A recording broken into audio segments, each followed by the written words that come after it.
신앙 고백함으로 청년부 예배 하나님 앞에 올려드리겠습니다. 함께 사도신경으로 신앙 고백합시다. 전능하사 천지를 만드신 하나님 아버지를 내가 믿사오며 그 외아들 우리 주 예수 그리스도를 믿사오니 이는 성령으로 잉태하사 동정녀 마리아에게 나시고 본디오 빌라도에게 고난을 받으사 십자가에 못 박혀 죽으시고 장사한 지 사흘 만에 죽은 자 가운데서 다시 살아나시며 하늘에 오르사 전능하신 하나님 우편에 앉아 계시다가 저리로서 산 자와 죽은 자를 심판하러 오시리라.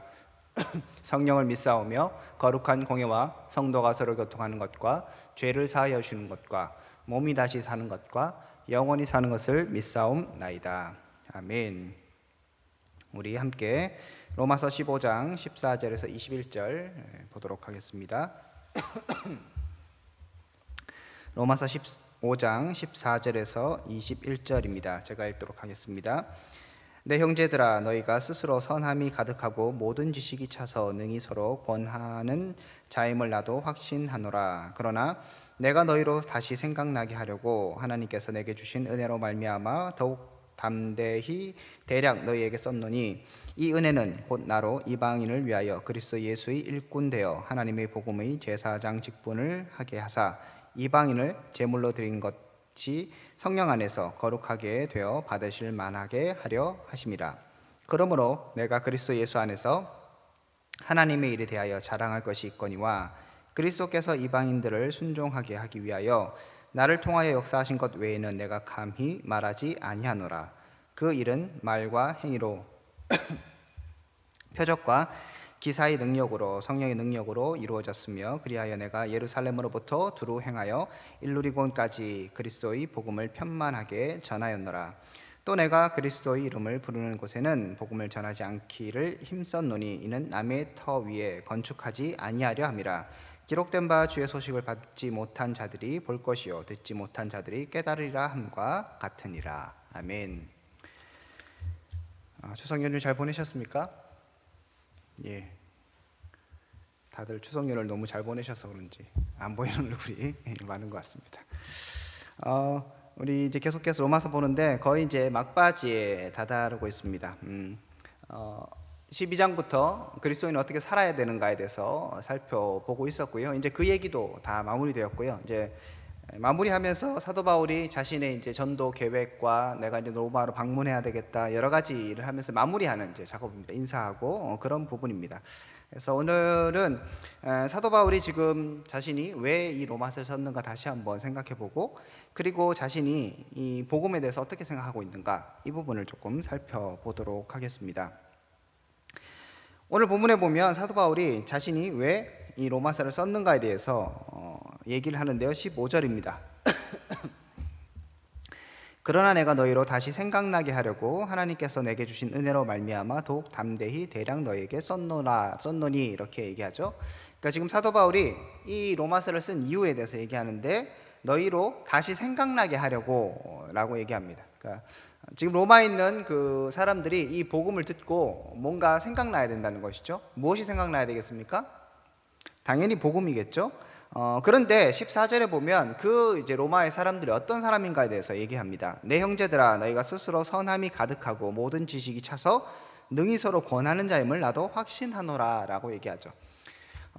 이 부분에 대해서 제가 여러분 기억하실지 모르겠지만 재작년인가요? 우리 겨울 수련회 때 아마 개회 예배 때 이 비슷한 내용을 했을 거예요.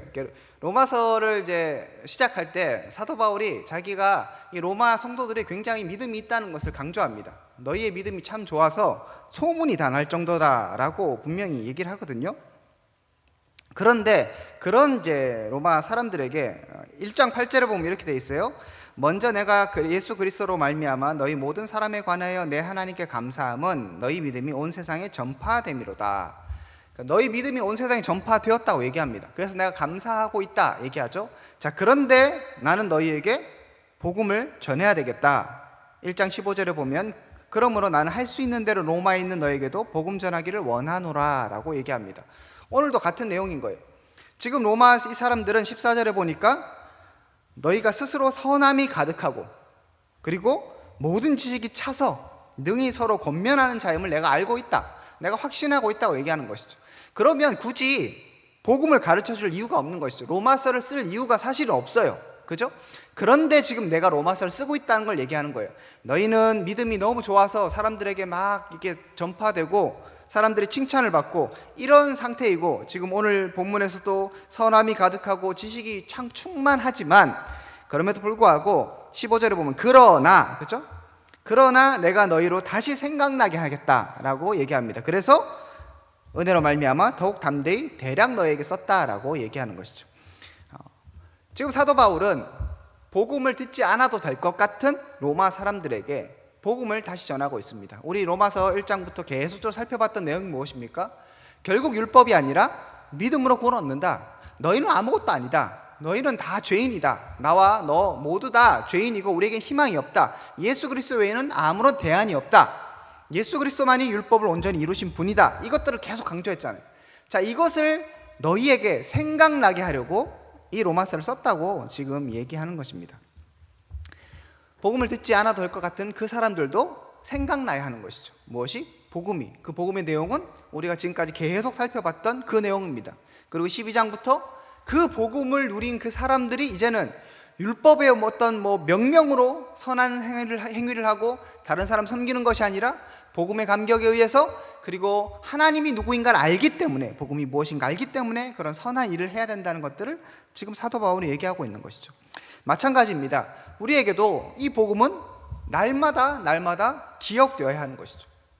우리가 복음이라고 얘기하니까 굉장히 기초적인 거, 예수님 믿는 지 이제 얼마 안 된 사람들, 이런 사람들만 들어야 되는, 예수님 믿으면 구원받습니다, 이 얘기잖아요. 지금 결국 너희의 행위로는 구원받지 못합니다. 예수님 믿어야 구원받습니다. 우리는 죄인입니다. 지금 그 얘기를 나름대로 성도로서 열심히 생활하고 있는 그들에게도 다시 전해주는 거예요.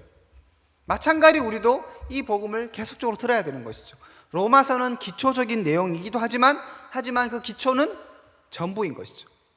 우리의 삶의 전부, 예수 그리스도, 복음, 믿음으로 구원 얻는 그 삶, 그리고 우리가 그 하나님이 누구인가를 깨달음을 통하여 자연스럽게 나타나는 삶의 선한 모습, 이것이 복음의 핵심 중에 핵심입니다. 그래서 한 2년 걸렸나요? 1년 반년 동안 우리 이제 로마서를 계속적으로 살펴봤습니다. 이 로마서를 살펴보면서 우리가 해야 되는 것은 무엇입니까? 결국은 다시 생각하는 것이죠. 나의 믿음 어디서부터 왔는가? 나는 누구인가? 나는 어떻게 생활을 해야 하는가? 여러분들이 다시 한번 고민할 수 있었으면 좋겠습니다. 복음은 늘 새로운 거예요. 예수 믿고 구원받습니다, 이거는 식상한 얘기가 아닙니다. 예수님께서 날 위해 십자가에 달려 돌아가셨습니다, 식상한 얘기가 아니에요. 이것이 식상해졌으면, 이 복음이 나를 감격해 하지 못한다면 우리의 신앙은 굉장한 큰 문제에 직면해 있다고 해도 과언이 아닙니다. 사도 바울이 이것을 알고 있었기 때문에 로마에 있는 사람들에게, 이 사람들에게 지금 사실 전혀 교제가 없는 생면부지의 사람들입니다. 그 사람들에게 좋은 소식을 들었지만 그래도 이 사람들에게 다시 한번 이 복음을 전해주길 원하는 것이고요.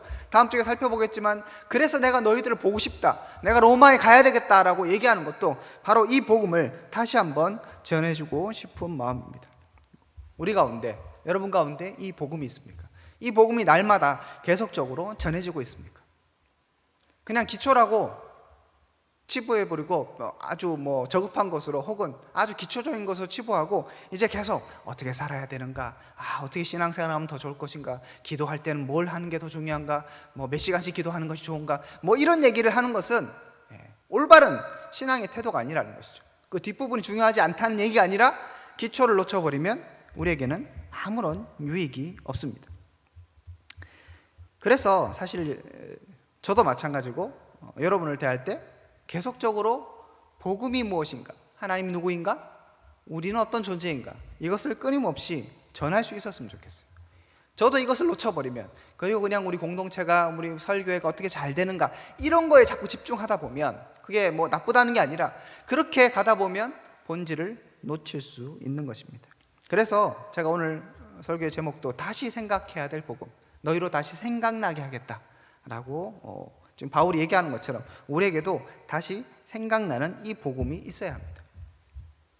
바울은 이렇게 자신이 왜 지금 로마서를 쓰고 있는가를 얘기하면서 분명하게 자기에게 이 사역, 내가 너희 이방인들인 너희들에게 이렇게 열심히 다시 생각나게 하고 복음을 전하고 이렇게 편지를 쓰는 이것이 나에게 굉장한 기쁨이고 자랑거리라고 얘기하고 있습니다. 17절에 보면 이렇게 돼 있죠. 그러므로 내가 그리스도 예수 안에서 하나님의 일에 대하여 자랑할 것이 있거니와 얘기합니다. 지금 사도 바울은 자랑할 것이 있어요. 그 자랑할 것은 무엇인가 하면 18절에 보면 그리스도께서 이방인들을 순종하게 하기 위하여 나를 통하여 역사하신 것 외에는 내가 감히 말하지 아니하노라. 그러니까 나를 통해서 역사하신 것이 있는데 무엇입니까? 이방인들을 순종하게 하기 위하여. 지금 로마서에서 계속적으로 다루는 것들이 있죠. 이방인을 하나님께서 이방인이나 유대인이나 헬라인이나 야만인이나 모든 사람이 다 죄인이다 얘기하고 있죠. 바울은 거기에 있어서 특별하게 자신을 이방인의 사도로서 생각하고 그리고 계속적으로 그렇게 복음을 전하는 삶, 이 삶을 살아가고 있습니다. 갈라디아서 2장 8절에 보면 이렇게 되어 있어요. 베드로에게 역사하사 그를 할례자의 사도로 삼으시니가 또한 내게 역사하사 나를 이방인의 사도로 삼으셨느니라. 그러니까 자신의 정체성을 뭐라고 생각합니까? 나는 이방인의 사도다라고 지금 생각하는 거예요. 그래서 내가 너희들에게 그렇게 열심히 복음을 전하고 있고 이것이 나에게 정말 자랑거리고 기쁨이라고 지금 사도 바울은 힘주어 얘기하고 있습니다. 나는 너희들에게 이 편지를 전하는 거 어떻게 다른 사람이 봤을 땐 야, 또 그 기초 얘기하냐? 또 예수님 죽으셨고 부활하셨고 이 얘기하냐? 너희들 죄인이다 또 그 얘기하냐? 이렇게 생각할 수 있는데 사도 바울은 지금 이것을 너희에게 다시 생각하게 하고 그리고 너희 이방인들에게 이 복음을 계속 전하는 것이 나에게 기쁨이고 자랑이고 다른 것은 내가 신경 쓰지도 않고 다른 건 얘기하지도 않는다고 지금 고백하는 것이죠. 바울의 관심, 바울의 핵심 무엇입니까? 복음이에요. 여러분의 핵심은 무엇입니까? 우리의 핵심은 무엇입니까? 오늘 살아가는 이 시대를 살아가는 우리에게 핵심은 무엇입니까? 사도 바울이 그렇게 자신의 정체성을 온전히 깨닫고 내가 지금 이 일을 하는 것에 대해서 자랑하고 기뻐하고 즐거워하면서 그리고 또 정말 최선을 다해서 로마에 가려고 하는 그런 노력들을 하는 이유가 무엇입니까? 우리에게 그 열정과 그 복음을 향한 그 기쁨이 있는가 점검해야 되는 것이죠. 로마서를 이렇게 마무리하고 지나가면서 여러분에게 이 복음이 다시 한번 여러분의 가슴을 뛰게 했으면 좋겠어요. 그래서 내가 이 복음을 전하고 내가 이 복음을 이야기하는 것이 나에게 기쁨이고 나에게 자랑거리다. 주님께서 나를 이 사도로 맡겨주셨다는 이것에 대해서 바울이 기뻐하고 감사하는 것처럼 우리에게도 그 감사가 넘쳐나야 하는 것이죠. 여러분 생각해보면 그 당시로 생각해보면 유대인들에게, 그러니까 여기 아까 갈라디아서도 얘기하잖아요. 베드로는 유대인의 사도로 이렇게 세움을 받고 그리고 나는 이방인의 사도로 부름을 받았다고 얘기를 합니다. 그러면 그 당시로 생각하면 어떤 게 좀 폼나겠어요? 유대인의 사도, 이방인의 사도. 지금 유대인들 그리고 이제 유대인들은 어떤 사람입니까? 이제 그냥 유대인이 아니라 이제 예수님을 믿게 된 유대인들이죠. 예루살렘에 한번 베드로의 설교로서 3,000명, 5,000명이 회개했잖아요. 그래서 한 2만 명 정도가 예수님을 믿는 사람들이 있었다고 봐요. 그러니까 거기에 이미 교회라는 것이 있었고 믿는 사람도 있는 것이죠. 그곳에서 그냥 사역을 하면 돼요. 그런데 이방인의 사도는 어떠합니까? 이방인들은 예루살렘에 모여있는 사람들입니까? 아니죠. 가야 돼요. 가서 전해줘야 돼요. 그래서 지금 사도 바울이 하는 게 뭡니까? 여기저기 계속적으로 가는 거예요. 왔다 갔다 하고. 그래서 다른 성경에 보면 사도 바울이 얼마나 고생했다고 얘기합니까? 내가 40에 감한 매를 몇 번 맞고 파선할 위험과 강도의 위험과 죽을 위험은 고비를 엄청나게 넘겼다고 얘기합니다. 왜 그 고생을 했죠? 자기의 정체성이 이방인의 사도로 부름을 받았기 때문이죠. 그래서 멀리 가서 복음을 전하고 있는 거예요. 어려운 길을 선택하는 것입니다. 그런데 사도 바울에게 이것은 뭐라고 얘기하는 거예요?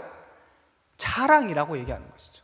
내가 너희에게 이 복음을 전해주는 건 나의 자랑이라고 지금 사도 바울이 얘기하는 것입니다. 복음은 우리를 새롭게 합니다. 복음은 우리의 가슴을 다시 뛰게 하는 거예요. 복음은 아무리 어려운 상황과 무슨 장애물이 있어도 그것을 뛰어넘을 수 있게 하는 것입니다. 그냥 인간적으로 열심히 해야지 한다고 되는 것이 아니라 복음을 깨달은 자만이 자신이 하나님 앞에서 어떤 삶을 살아가야 하는가에 대한 온전한 정체성을 가진 사람만이 이렇게 살아갈 수 있는 것입니다. 여러분, 이 시대 어렵잖아요. 점점 어려워질 거예요. 취업도 안 되고 뭐 힘들어요. 여러분, 어떻게 살아갈 것입니까? 그래서 열심히 살아갈 겁니까? 그것은 우리 그리스도인의 방법이 아닌 것이죠. 복음을 깨달을 때, 그럴 때 나의 사명이 이것이나 깨달을 때 때론 어렵고 때론 힘들 길도 과감하게 기쁨으로 담대하게 그렇게 살아가는 것입니다. 그래서 사도 바울이 어떻게 얘기하는가 하면 18절 후반부부터 19절 보면 그 일은 말과 행위로 표적과 기사의 능력으로 성령의 능력으로 이루어졌으며 그리하여 내가 예루살렘으로부터 두루 행하여 그죠? 일루리곤까지 그리스도의 복음을 편만하게 전하였다고 얘기합니다. 그러니까 열심히 돌아다닌 거예요. 예루살렘뿐만 아니라 거기서부터 시작해서 내가 여기저기 돌아가 다니면서 일루리곤까지 복음을 전했다고 얘기합니다. 일루리곤 모르시죠? 그죠? 저도 몰라요. 근데 이제 문맥상 보면 일단은 멀리 갔다는 얘기죠. 그죠? 가까이 갔다는 얘기를 하는 게 아니에요. 일루리곤은 지금으로 해당하면 이제 알바니아라고 하는데 알바니아도 모르잖아요. 어디 있는지. 우리가 영국, 프랑스는 알지 알바니아 잘 모릅니다. 그러니까 지도로 보니까 이제 그 로마, 이탈리아 그 옆에 쪽에 있더라고요. 그 당시 사람들에게 로마가 세상의 중심이었고, 그죠? 예루살렘에서 거기까지 간다는 거, 지금이야 뭐 비행기 타면 쑥 가겠지만 굉장히 어려운 일이에요. 바울이 3차 전도 여행을 쫙 하면서 어려웠고, 그 다음에 뭐 걸어가기도 하고, 그 다음에 배 타고 가기도 하고 열심히 수고해서 그렇게 복음을 전하고 있는 것이죠. 바울에게 이게 자랑인 거예요. 내가 이방인의 사도로 부름을 받아서 너희들에게 이 복음을 전하고, 그리고 내가 열심히 해서 이 복음이 편만하게 전해졌다고 얘기하는 것이죠. 편만이라는 건 뭡니까? 골고루 전해졌다는 것이죠. 그렇다고 사도 바울이 뭐 1m당 뭐 사람 만나는 모든 사람에게 복음을 전했겠습니까? 그렇진 않아요. 하지만 바울은 하여튼 갈 수 있는 곳에 가서 전략적 요충지를 선택하고 거기에서 복음을 전했습니다. 사도 바울의 특별하게 또 이렇게 복음을 전하면서 하나의 중요한 원리가 있었는데 20절에 나오죠. 또 내가 그리스도의 이름을 부르는 곳에는 복음을 전하지 않기를 힘썼느니 이는 남의 터 위에 건축하지 아니하려 함이라. 그러니까 사도 바울의 마음이 어떤 건지 여러분 이해하시겠습니까? 복음이 충만하고 자신이 무엇을 해야 되는지 알고 있어요. 이방인에게 복음을 전하는 거예요. 그런데 또 하나의 원칙은 뭐냐 하면 남의 터 위에는 건축하지 않겠다. 그러니까 남들이 전하고 있는 곳에 사도 바울뿐만 아니라 몇몇 전도자들이 그곳에 있었잖아요. 성경 보면 있거든요. 뭐 나름대로 뭐 빌립도 있고 그 7 집사들도 여기저기 막 전하기도 하고 그 외의 사람들도 있었습니다. 바나바 같은 사람들 있었고, 그죠? 자, 그렇게 복음을 전하는 사람도 있었는데 그 사람들과 소위 말해서 동선을 겹치지 않는다는 것이죠. 그 사람들이 일하고 있는 곳에 나는 숟가락을 얹지 않겠다고 얘기하는 거예요. 이것은 멋진 얘기긴 하지만 돌아보면 굉장히 피곤한 일이에요. 처음부터 다 새로 해야 되잖아요. 아무도 없는 곳에 가서 거기에 가서 사람을 하나하나 만나고 처음부터 A부터 Z까지 하나하나 가르쳐야 되잖아요. 유대인들은 하나님이라는 그 개념이 있잖아요. 율법이라는 개념이 있어요. 그러니까 거기서부터 어떻게 뭐 출발하면 돼요. 그런데 이방인들은 아예 뭐 하나님이 누구인지 뭐 아브라함이 누구인지 알 게 뭐예요? 전혀 몰라요. 그 사람들에게 복음을 차근차근히 전한다는 건 얼마나 힘들겠어요. 그런 삶들을 지금 사도 바울이 살고 있습니다. 그렇게 살아가는 이유가 무엇입니까? 21절에 얘기해요. 성경에 나와 있기 때문에, 성경의 그 삶이, 성경의 원리가 나의 삶의 원칙이 되었다고 얘기하면서 이렇게 얘기합니다. 기록된 바 주의 소식을 받지 못한 자들이 볼 것이요 듣지 못한 자들이 깨달으리라 함과 같으니라. 성경에 분명히 나와 있기를, 이사야서의 말씀인데 듣지 못한 사람, 소식을 받지 못한 사람이 깨닫게 되고 듣게 된다고 얘기합니다. 그 얘기는 무엇입니까? 나는 안 받아본 사람, 듣지 못한 사람에게 이것을 전해야 되겠다는 역으로 생각해 보는 거죠. 난 어떻게 복음을 전해야 될까? 말씀에 이런 게 있네. 듣지 못한 사람들에게 볼 것이고, 받지 못한 사람이 볼 것이고, 듣지 못한 사람들이 깨달으리라. 이 말씀을 자신의 삶에 적용하고 확실하게 실천해 보인 것입니다. 그렇게 해서 사도 바울은 지금 로마에게까지 가려고 열심히 애쓰고 있습니다. 말씀을 정리하면 이렇습니다. 로마에 있는 성도들, 여전히 복음을 알고 있는 사람이었지만 그렇지만 그들도 다시 복음을 들어야 할 사람들이었습니다. 우리도 마찬가지죠. 여러분들 어릴 때부터 신앙생활 했지만 복음은 계속적으로 들려져야 합니다. 그리고 생각나야 하는 것이죠.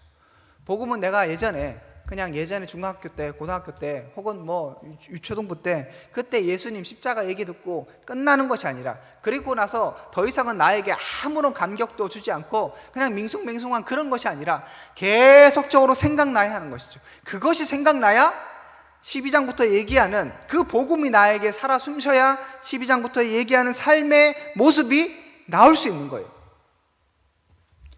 그래서 여러분들도 계속적으로 이 복음의 그 깊이에 빠질 수 있길 바랍니다. 안 되면 책을 읽든지 어디 설교를 좀 찾아보든지 성경을 다시 보든지, 이렇게 함을 통해서 날마다 복음이 여러분 가운데 생각나길 바랍니다. 기초 없이 세워지는 모든 건물은 무너지게 되어 있습니다. 기초가 부실하면 반드시 무너집니다. 그죠? 뭐 비가 많이 오거나 지진이 조금만 나도 무너지는 것이죠. 결국 든든히 세워질 수 있는 건물은 기초가 튼튼한 것입니다. 여러분에게 그 기초가 튼튼히 있어야 합니다.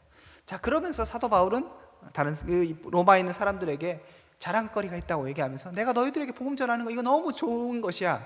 그러면서 나는 이방인의 사도로 부름을 받았고 너희들에게 이 일을 하는 것이 행복한 일이라고 지금 얘기하고 있는 것이죠. 그것이 얼마나 힘든 일인가에 대해서 말씀드렸습니다. 하지만 바울은 그것이 자랑스러웠고요, 그리고 자신이 이렇게 해서 열심히 노력해서 일일권까지 복음을 전한 것에 대해서 지금 자랑하고 기뻐하고 있습니다. 결국 복음을 깨달은 사람이 이런 삶을 살아가게 되는 것이죠. 마지막으로 말씀드렸던 것처럼 여러분이 그렇게 하루하루를 살아가는 삶 가운데 사도 바울이 가졌던 이 말씀의 원리를 따라 사는 것, 하나님이 너는 절대로 다른 사람이 건축한 것 위에, 다른 사람이 뭐 복음 전한 거에 전화하지 마 라고 얘기하신 적이 없어요, 직접적으로. 하지만 말씀을 읽고 묵상하다가 이 이사야서 말씀이 자기에게 다 박힌 거죠. 그렇지, 못 듣는 사람이 들어야지, 이미 들은 사람을 뭘 이렇게 내가 할 것이 있느냐. 그러면서 철저하게 지금 열심히 남의 터 위에는 짓지 않고 새롭게 개척하는 삶을 살아가고 있는 것이죠. 그렇다고 해서 뭐 다른 사람의 교회는 절대 내가 얼씬도 않겠다 이런 건 아니죠. 로마에 있는 사람들이 지금 편지를 보내고 있잖아요. 그런데 그런 사역에만 안주하지 않고 있었다는 것이죠. 지금 새롭게 개척하고 열심히 하고, 그래서 어떻게든 이 복음을 다른 사람들에게 더 많이 전해주고자 하는 그 마음이 있었다는 것을 우리가 확인할 수 있는 것이죠. 그것은 단순한 열심으로 되는 것입니까? 아니죠. 복음에 확신이 있었고요, 그리고 말씀의 원리에 충실하게 살아가는 삶이 있었기 때문에 이것이 가능한 것입니다. 우리 젊은 여러분들 결정할 것도 많고 생각할 것도 많을 거예요. 그랬을 때 여러분의 결정의 기준은 말씀이 되길 원합니다. 말씀이, 성경이 여러분 보고 뭐 남쪽으로 가라, 서쪽으로 가라, 내일은 뭐 집에 있어라 이런 얘기는 하지 않습니다. 그러니까 우리는 자꾸 그런 식으로 생각하고 성경을 찾아보면, 성경을 읽으면 답이 안 나와요. 직장을 어떻게 할지, 지금 어떻게 살아가야 될지, 이 여자하고 결혼해야 될지 말아야 될지 성경에 나와 있습니까? 없어요, 그런 거. 그럼 어떻게 말씀을 여러분 삶의 기초로, 모토로 삼고 살아갈 것입니까? 사도 바울이 좋은 예를 보여주고 있는 거예요. 그 말씀 속에서 원리를 찾고 그 원리를 속에서 자기의 삶의 한 걸음 한 걸음의 그런 삶의 기준을 마련해가고 찾아가는 것이죠. 여러분에게도 저에게도 그런 지혜가 있었으면 좋겠어요.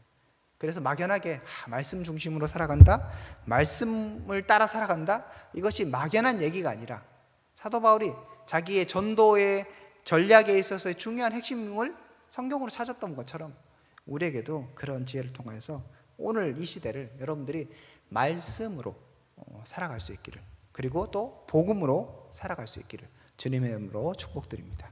기도하겠습니다. 하나님 감사합니다. 우리 삶 가운데 복음이 날마다 기억나고 생각날 수 있길 원합니다. 그리고 주의 말씀이 우리의 삶의 기준이 되어 우리가 말씀을 따라 사는 그 삶 살아갈 수 있도록 은혜를 베풀어 주시옵소서. 이제는 주 예수 그리스도의 은혜와 하나님의 사랑과 성령님의 교통하심이 오늘도 복음을 사모하는 하나님의 백성들 가운데 지금부터 영원토록 함께 있을지어다. 아멘. 예, 여러분 수고하셨습니다. 코로나가 또 창궐하고 있습니다. 건강 유의하시고 승리하시는 여러분 될 수 있기를 축복합니다.